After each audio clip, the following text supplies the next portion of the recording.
नमस्कार। आज मैं फिर आपके सामने अपराध की एक और घटना लेकर आया हूँ। ये भी उसी वक्त की है जब मैं डीआईजी रेंज बरेली हुआ करता था। बात 25 फरवरी 2020 की है। शाम का वक्त था, समय था कोई 6 बजे। थाना बरखेड़ा, जनपद Pilibhit. Satyendra Pal son of Suraj Pal, resident of Tatarpur, थाना मीरगंज, जिला बरेली, ये थाने पर आए। थाने पर उस वक्त एसएचओ यानी थाना प्रभारी या प्रभारी निरीक्षक उमेश सिंह सोलंकी मौजूद थे। उन्होंने आके बताया कि मेरी लड़की मीनाक्षी सिंह, उम्र तकरीबन 21 साल, दयानंद डिग्री कॉलेज परौरा मीरगंज में एमए फाइनल की छात्रा है। 22 फरवरी 2020 को रोजाना की तरह करीब 8 बजे सुबह स्कूल के लिए घर से निकली थी।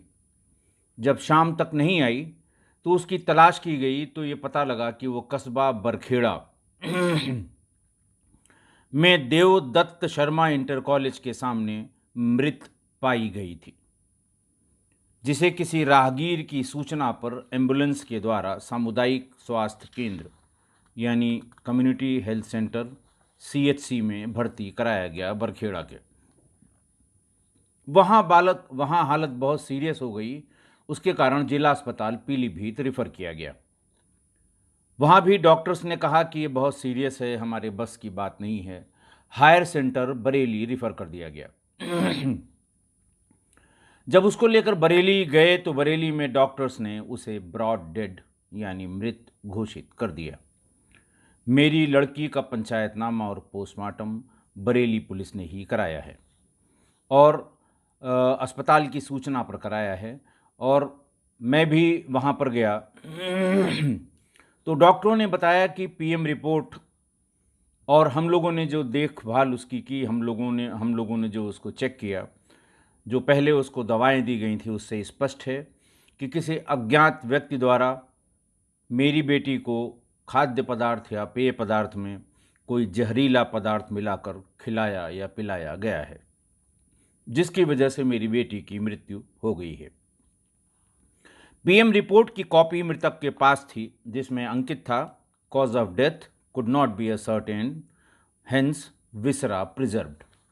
जब भी कोई बाहरी चोट या किसी और कारण से मृत्यु का होना नहीं निश्चित होता तो विसरा उसका प्रिजर्व कर लिया जाता है। आंतों के छोटे से हिस्से को काटकर शीशी में एक प्रिजर्वेटिव के साथ डाल दिया जाता है, जो एफएसएल यानी फॉरेंसिक साइंस लेबोरेटरी भेजा जाता है उसको टेस्ट करने के लिए।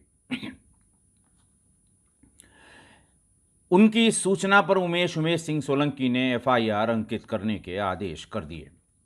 थाने पर क्राइम नंबर 62 2020 पर धारा 147, 328, 323, 302 आईपीसी में अपराध दर्ज कर लिया गया। अज्ञात लोगों के विरुद्ध ये अपराध यानी ये मुकदमा दर्ज हुआ। 147 जिसमें एक से अधिक लोगों द्वारा घटना को कारित करना, जो उपद्रव की श्रेणी में आता है। 328 यानी जो कोई भी किसी व्यक्ति को नुकसान पहुंचाने के उद्देश्य से जहर, नशा करने की वस्तु या जड़ियाकारी अर्थात अपंगता पहुंचाने वाली कोई वस्तु खाने के लिए या पीने के लिए देगा। 323 यानी चोट पहुंचाना और 302 आप जानते हैं हत्या की धारा है इंडियन पेनल कोड में। घटना सनसनीखेज थी। तहरीर के हिसाब से महिला को जहर देकर मारा गया था और वो भी 21 साल की महिला। एसएचओ उमेश सोलंकी ने स्वयं इस अपराध की विवेचना को ग्रहण किया और उसका निश्चय किया कि मैं ही इस अपराध की विवेचना करूंगा। कुछ उलझा हुआ सा मामला लगता है। सबसे पहले वो बरेली के अस्पताल गए, जहां डॉक्टर ने ब्रॉड डेड डिक्लेयर किया था। उनसे पूछताछ की, उनका स्टेटमेंट रिकॉर्ड किया, कितने लोग लेके आए थे, कौन लेकर आया था, क्या हालत थी। जहाँ से रेफ़र हुई थी वहाँ पर्चों में क्या दवा देने की बात लिखी हुई थी, क्या क्या दवाएं उसको दी जा चुकी थीं, और जब आपके पास आई, जब आपने उसे मृत घोषित किया तो आपने क्या क्या चीज़ें, क्या क्या पैरामीटर चेक किए थे। उसके बाद वहाँ से विवेचक यानी उमेश सोलंकी पीलीभीत जिला हॉस्पिटल गए। वहाँ भी वही स्टेटमेंट, कब आई, कितने बजे आई, किसने अटेंड किया, क्या हालत थी, कौन लेकर आया, बात ये सब चीज़ें जो आवश्यक होती हैं किसी भी जांच के लिए, वो सब चीज़ें उन्होंने वहाँ पता की। उसके बाद वो सीएचसी गए, सामुदायिक स्वास्थ्य केंद्र बरखेड़ा। वहाँ डॉक्टर से सारी बातचीत की और पूछा, यही सवाल उनसे भी किया। 108 नंबर पर जो एम्बुलेंस था, जो ड्राइवर था, उससे भी बात की गई। उसको सूचना कहाँ से मिली? उसने बताया 108 के लखनऊ हेडक्वार्टर से। किसने सूचना दी? उसने मोबाइल नंबर बताया और फिर उस मोबाइल नंबर से उस राहगीर से भी संपर्क किया गया और राहगीर की भी बात स्टेटमेंट के रूप में रिकॉर्ड कर ली गई। चूंकि लड़की की मृत्यु घटना स्थल पर नहीं हुई थी, इसलिए dog squad, forensic unit, surveillance वाले, क्राइम ब्रांच वाले ये उस समय नहीं बुलाए गए थे। उमेश सोलंकी ने डिसाइड किया कि हम इन्हें एक बार फिर से बुलाकर दिखवाएंगे, हो सकता है कोई बात समझ में आ जाए। हालांकि घटना के 4-5 दिन हो चुके थे, लेकिन फिर भी इनका मौके पर बुलाया जाना जरूरी था। चूंकि घटनास्थल कस्बे के बीच में था, देवदत्त शर्मा कॉलेज, और उसके सामने था, 5 दिन हो गए थे। बड़ी संख्या में छात्र और छात्रा और पब्लिक वहाँ से गुजर चुके थे। तमाम डीजल और पेट्रोल की साइकिल, मोटरसाइकिलें और 4 पहिया वाहन भी गुजर चुके थे, इसलिए कोई मतलब नहीं होता था। लेकिन फिर भी डॉग स्क्वाड आया और जैसी उम्मीद थी वो एक कदम भी आगे नहीं बढ़ पाया, क्योंकि स्मेल पाने के लिए कोई भी चीज़ उसके पास उपलब्ध नहीं थी। ये फ्यूटाइल एक्सरसाइज थी, लेकिन ये ज़रूरी थी, क्योंकि ट्रायल के समय डिफेंस का लॉयर इन्हीं छोटी छोटी कमियों को केयरलेस इन्वेस्टिगेशन बताता है कि साहब ये सिंसियरली इन्वेस्टिगेट नहीं किया गया और जो किया गया वो गलत किया गया। तो इन सब मतलब कोर्ट के दिमाग में ये कन्फ्यूज़न पैदा करने के लिए छोटी छोटी बातें, लाख इन्वेस्टिगेटिंग ऑफिसर कहता कि साहब 5 दिन हो गए थे, 4 दिन हो गए थे, 6 दिन हो गए थे, लेकिन वो डिफेंस का लॉयर यही कहेगा कि साहब बहुत ही केयरलेसली इन्वेस्टिगेशन परफॉर्म की गई है। फॉरेंसिक वालों को भी कुछ नहीं मिला। वहाँ गए, फ़ोटो लिया, वीडियो लिया, आईओ को एक रिपोर्ट सौंपी कि हम इस तारीख को इतने बजे मौके पर आए थे, जिसकी फ़ोटोग्राफ और वीडियोग्राफ हमारे पास सुरक्षित है। लेकिन ये सब इन्वेस्टिगेशन की आवश्यकता होती है, क्योंकि ट्रायल के जो लूप होल्स हैं वो अगर इन्वेस्टिगेशन के समय ही प्लग नहीं किए जाएंगे तो मुलजिम को इसका लाभ कोर्ट में मिल जाता है। इसलिए ये चीज़ें जिनका कुछ होना नहीं था, जिसमें कुछ निकलना नहीं था, वो भी की गई। सर्विलांस वालों ने भी मौके की टावर आईडी ली, डंप डाटा इकट्ठा करने के लिए। घटना के संभावित समय पर मोबाइल कंपनी से कॉल की डिटेल्स मंगवाई कि उस समय पर कितनी कॉलें यहाँ से गईं और कितनी रिसीव की गईं। मृतका का मोबाइल नंबर भी मिल गया, उसके माँ बाप का मोबाइल नंबर, बहन का मोबाइल नंबर, और वादी मुकदमा यानी मृतका के पिता का भी नंबर क्राइम ब्रांच वालों ने ले लिया। अगले दिन उमेश सोलंकी मृतका के घर गए, पूरे घर वालों के बयान नोट किए, किस किस स्कूल में पढ़ी, कौन कौन दोस्त था, किसके किसके यहाँ आना जाना था, ये सब बातें, सब डिटेल जानकारी वहाँ से ले ली। लेकिन विवेचना फिर भी कहीं आगे नहीं बढ़ पाई। कोई लीड नहीं मिली अब तक की इतनी इन्वेस्टिगेशन में। और अब तक इन्वेस्टिगेशन के दृष्टिकोण से सभी कार्रवाई, जो कागजी कार्रवाइयाँ होती हैं, जो स्टेटमेंट रिकॉर्ड किए जाने होते हैं, नक्शा नज़री बनाना होता है, ज़रूरी लोगों के बयान लेने होते हैं ताकि किसी को कहीं कोई कहने का मौका न मिले, वो सब हो चुका था। लेकिन सिर्फ सर्विलांस को छोड़ के बाकी किसी चीज़ से कहीं से कोई भी इनपुट नहीं मिल सका। सर्विलांस वालों ने बताया कि साहब डाटा मांगा गया है सर्विस प्रोवाइडर से, लेकिन इसमें समय लगेगा। 13 सर्विस प्रोवाइडर हैं, कुछ जल्दी दे देते हैं, कुछ देर में देते हैं, कुछ को डाटा चंडीगढ़ से मंगाना पड़ता है। इस तरह की बातें मोबाइल कंपनी वाले हमेशा बताया करते हैं। फरवरी की ये घटना थी, 25 फरवरी की, और धीरे धीरे मार्च आ गया और 25 मार्च को बड़ा वाला लॉकडाउन 2020 में लगा दिया गया। सब चीज़ें ठप हो गईं, किसी का आना जाना, ऑफिस तक आना जाना बंद हो गया। पूरी पुलिस कोरोना के मैनेजमेंट में लग गई। कोरोना का मैनेजमेंट और माइग्रेंट लेबर्स की बहुत बड़ी संख्या में आवाजाही उस समय बरेली, दिल्ली, बरेली हाईवे पर बहुत ज़्यादा थी, उसमें सारी पुलिस उलझ गई। मोबाइल कंपनीज़ के नोडल ऑफिसर भी अपने ऑफिस नहीं जा पा रहे थे और करीब करीब 4 महीने बीत गए, किसी तरह का कोई डाटा मोबाइल कंपनीज से नहीं मिल पाया। मृतका का पिता यानी कंप्लेनेंट यानी वादी मुकदमा भी घर से बाहर नहीं निकल पा रहा था, लेकिन परेशान था। बार बार फ़ोन करता था, कभी थाने को, कभी एसपी पीलीभीत को, कभी एडिशनल एसपी को और कभी आईओ को।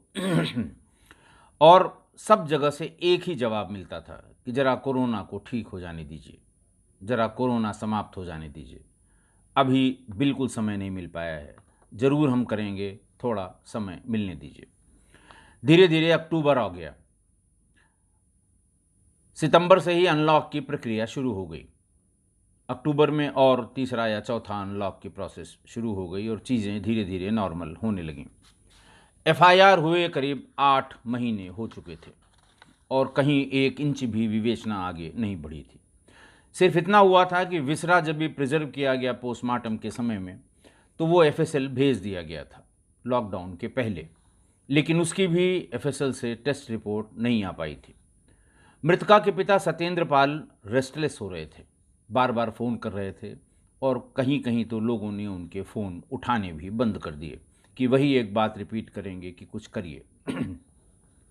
एक दिन वो मेरे ऑफिस आ गए, बहुत दुखी थे, कोरोना काल को ही कोस रहे थे। उनको बहुत ज़्यादा उन्होंने कोई शिकायत पुलिस की नहीं की, लेकिन ये रिक्वेस्ट ज़रूर की कि साहब अब तो बहुत टाइम हो गया, सब चीज़ें खुल गई हैं, अब हमारी बेटी के इस मामले में इसका खुलासा होना चाहिए, सही बात पता लगनी चाहिए। मैंने उन्हीं के सामने एसपी पीलीभीत से बात की और उनको भी बताया कि भाई 8-10 महीने हो गए, अभी तक कुछ भी नहीं हुआ है, तो इसमें आप अगले 15 दिन में। तो उन्होंने बताया कि साहब क्या करूं, इस समय न तो मोबाइल के डाटा से संबंधित जानकारी मिल पा रही है और न ही विसरा की रिपोर्ट आ पाई है। मैंने उनसे कहा कि आप परसों करें और परसों करके 15 दिन के भीतर विसरा की जांच रिपोर्ट और मोबाइल के डाटा को मंगाकर और उसकी एनालिसिस कराएं। एसपी पीलीभीत बहुत सिंसियर जयप्रकाश थे उस समय और उन्होंने 15 दिन में अच्छे से परसू करके विसरा की रिपोर्ट और मोबाइल से संबंधित डाटा मोबाइल सर्विस प्रोवाइडर से मंगा ली। विसरा रिपोर्ट में बहुत स्पष्ट हुआ कि मृतका के शरीर में जानलेवा विष पाया गया, जिसकी मात्रा काफ़ी ज़्यादा थी। स्ट्रॉन्ग इंसेक्टिसाइड का कंसंट्रेटेड सॉल्यूशन होना चाहिए, ये अंदाज़ लगाया, क्योंकि उसी के पैरामीटर्स जो उसके पॉइजनस सब्सटेंस जो उसका था, उसी के कंपोनेंट एनालिसिस में पाए गए जो लिखा पढ़ी में विसरा रिपोर्ट में दिए गए थे। उसी से अंदाज़ लगाया गया कि ये किसी इंसेक्टिसाइड स्ट्रॉन्ग इंसेक्टिसाइड का कंसंट्रेटेड रूप था जो इतनी बड़ी मात्रा में विसरा में भी मिला है। मृतका की सीडीआर मिल गई और सर्विलांस वालों ने मृतका से ज़्यादा बात करने वाले 2 नंबर दिए। दोनों को थाने पर लाया गया। पहला Amit son of Prem Kumar, resident of Kokili, थाना बरखेड़ा पीलीभीत, और दूसरा अमन। अमित से पूछताछ शुरू हुई। उसने सिर्फ यही बताया कि मृतका रुद्रपुर में एक फैक्ट्री में हमारे साथ नौकरी करती थी। चूँकि साथ में नौकरी करती थी, इसलिए उससे हमारी बहुत ज़्यादा बातचीत हुआ करती थी। इसके आगे तमाम कहने के बाद भी कोई और बात आगे उसने बढ़ाई नहीं। क्रॉस करने के लिए या उसको कंट्राडिक्ट करने के लिए हमारे पास कुछ डाटा नहीं था, सिवा मोबाइल के सीडीआर के कि उससे बात बहुत ज़्यादा हुआ करती थी। लेकिन अमन ने असली बात बताई। उसने कहा कि मैं, मृतका और अमित रुद्रपुर में एक ही फैक्ट्री में काम करते थे। हमने और अमित ने एक छोटा सा घर, बहुत छोटा सा 2 कमरों का एक मकान वहाँ पर किराए पर लिया था, जहाँ हम लोग रहते थे और सही समय पर फैक्ट्री पहुँच जाया करते थे। एक दिन अमित ने कहा कि मीनाक्षी जिस रूम पर किराए पर रह रही है, जिस रूम में किराए पर रह रही है, एक तो उसका किराया बहुत है और दूसरा आसपास उसके वातावरण ठीक नहीं है, उससे वो डरी हुई है। मैंने सोचा है कि उसको बुला के अपने साथ अपने घर में ही रखा जाए। अमन का कहना है कि मैंने उस समय कहा कि भाई 2 ही रूम हैं, एक में तुम रहते हो, एक में हम रहते हैं, वो आके आखिर यहाँ किस रूम में रहेगी। अमित ने कहा कि वो मेरे रूम में रहेगी, और ये बात किसी को पता नहीं लगनी चाहिए, ये हम तुम और मीनाक्षी की सिवा कोई चौथा आदमी न जानने पाए। अगर उसके घर से, मैंने पूछा कोई घर से आ गया, लड़की है, कभी कभार हो सकता है घर से लोग आते हैं देखने के लिए, तो उसने कहा कि उसका भी इंतज़ाम है, जो छत पर एक टीन शेड पड़ा हुआ है उसमें एक तख्त पड़ी हुई है, अगर किसी के आने की सूचना होगी तो हम उसको वहाँ शिफ्ट कर देंगे, अपने घर वालों को इंटरटेन करेगी, उसके बाद जब वो घर वाले चले जाएंगे तो फिर मेरे कमरे में ही मेरे साथ रहेगी। अमन ने आगे बताया कि लगभग 1 साल तक रहने के बाद अचानक एक दिन मीनाक्षी ने नौकरी छोड़ दी और सारा सामान लेकर चली गई। मुझे सवेरे अमित ने बताया कि वो अपने घर चली गई, उसने नौकरी छोड़ दी। मैंने कारण पूछा लेकिन उसने कोई कारण नहीं बताया।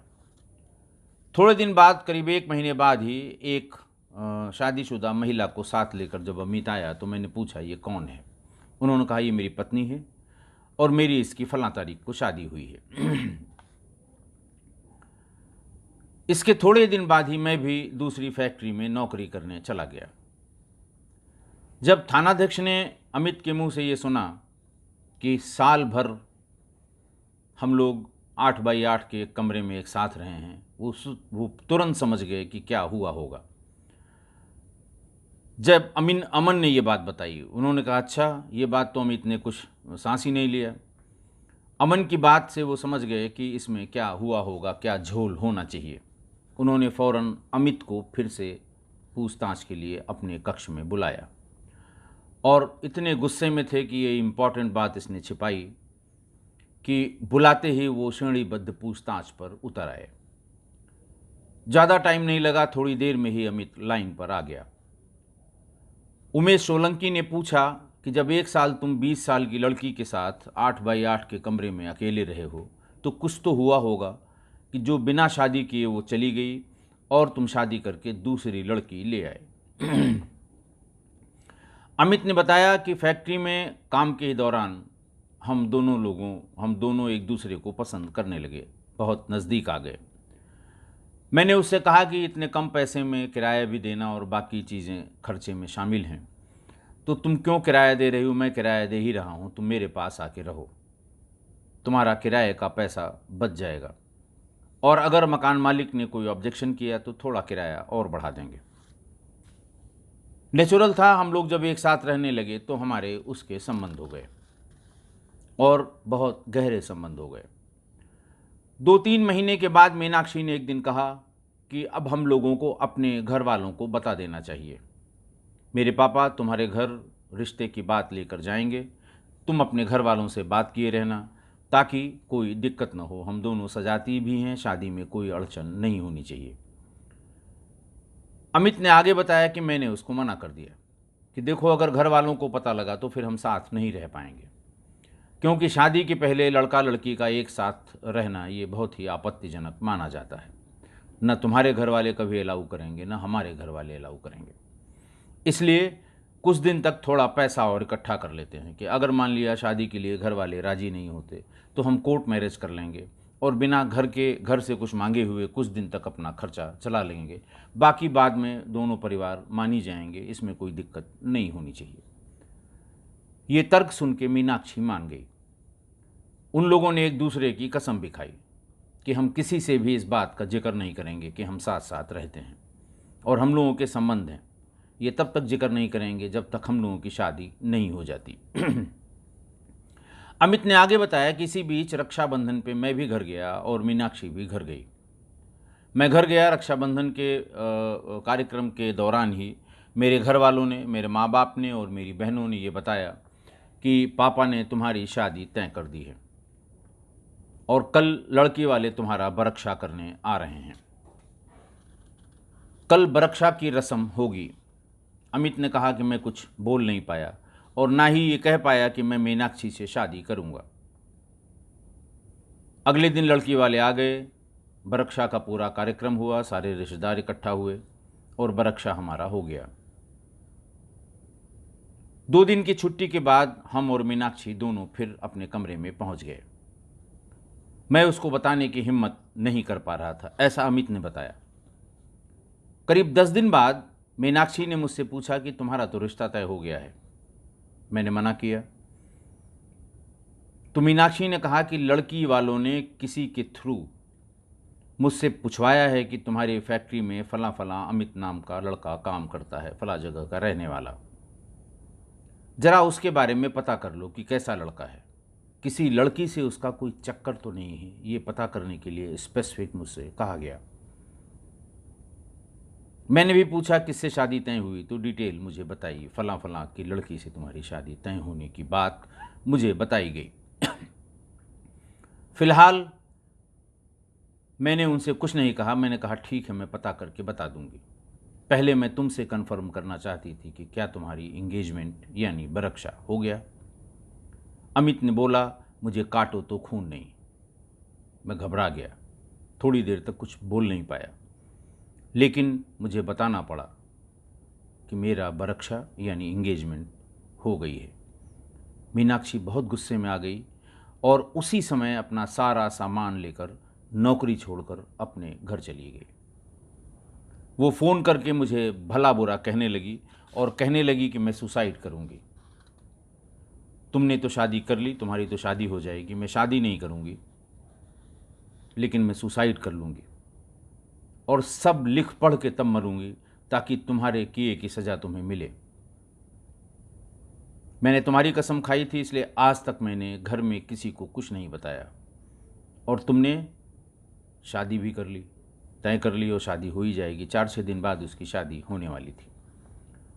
अमित ने बताया कि जब वो फ़ोन करती थी तो मैं बातचीत रिकॉर्ड करने लगा। मुझे डर, मेरे मन में डर समा गया कि अगर वो सुसाइड करेगी तो मैं ही फंसूंगा, इसलिए मेरी कोई बचत रहे, इसलिए मैं उसको रिकॉर्ड करने लगा। और लगभग हर कॉल में वो सुसाइड की बात ज़रूर करती थी। मेरे दिमाग में ये आने लगा कि अगर ये कुछ लिख कर मरेगी तो मेरी लाइफ बर्बाद हो जाएगी, क्योंकि तब तक मेरी शादी हो चुकी होगी। इसलिए वो कुछ लिख के मरे, इसके पहले ही कुछ करना पड़ेगा।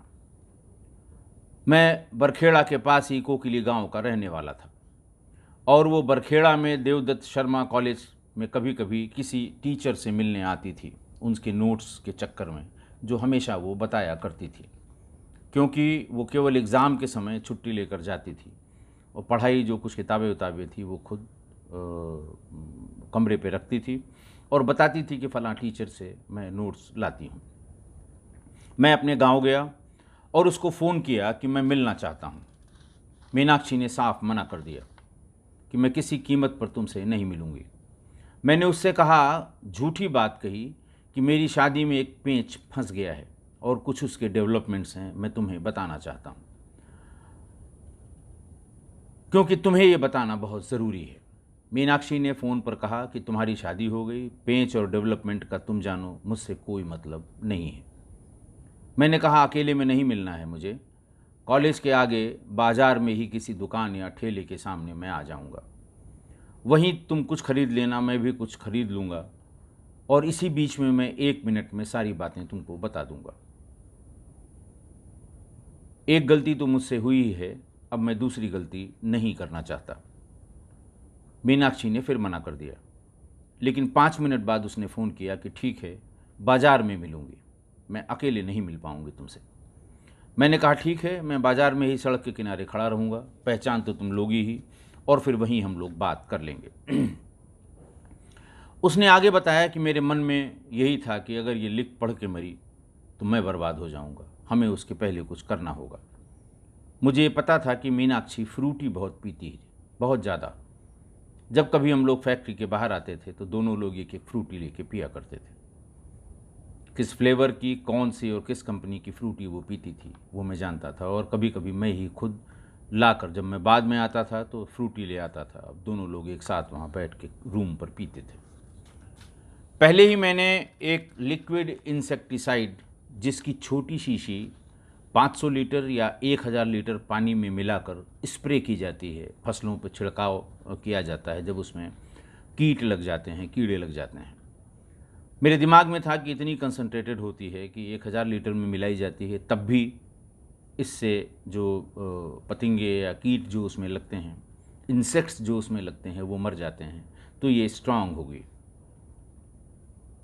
मैंने फ्रूटी खरीद ली, स्ट्रॉ से उसमें होल बना लिया, और पहले एक ब्रांड में इंसेक्टिसाइड का लाया था, उसको खोला तो उसमें बहुत ही ख़राब स्मेल थी। फिर मैं दूसरी ले आया जिसमें कतई स्मेल नहीं थी, किसी तरह की कोई स्मेल नहीं थी।